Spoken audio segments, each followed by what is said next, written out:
ഇയാളെ പോലെ ഒരാളെ കിട്ടാന്ന് പറഞ്ഞാലേ പെൺകുട്ടികൾക്ക് ഭാഗ്യമില്ല അത്ര തന്നെ.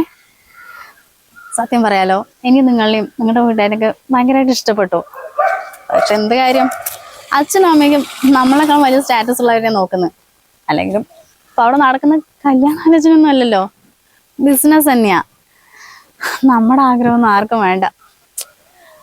അല്ല, ഇത്രയും കല്യാണങ്ങൾ റിജക്റ്റ് ആയിന്ന് പറഞ്ഞില്ലേ, പിന്നെന്താ ഇതേ ജോലി തന്നെ വേറെ എന്തെങ്കിലും ട്രൈ ചെയ്തൂടെ?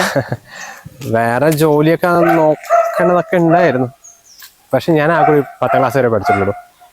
സത്യം പറയുകയാണെങ്കിൽ എല്ലാവർക്കും വേണ്ടി ജീവിച്ചേ എനിക്കിപ്പോ സ്വന്തമായിട്ട് ഇഷ്ടങ്ങളും ആഗ്രഹങ്ങളും അങ്ങനെയൊന്നും ഇല്ല. എന്നെ ചുമ്മാ ജീവിച്ചു വേണം. സത്യം പറഞ്ഞാൽ സ്വന്തം കാര്യം മാത്രം നോക്കി നടക്കുന്ന ഈ ഒരു കാലത്ത് നിങ്ങളെ പോലെ കുടുംബത്തിന് വേണ്ടി അതൊക്കെ റെയറാടോ. ഇതിനിടയ്ക്ക് ചോദിക്കാൻ വിട്ടുപോയി, പേരെന്തായിരുന്നു?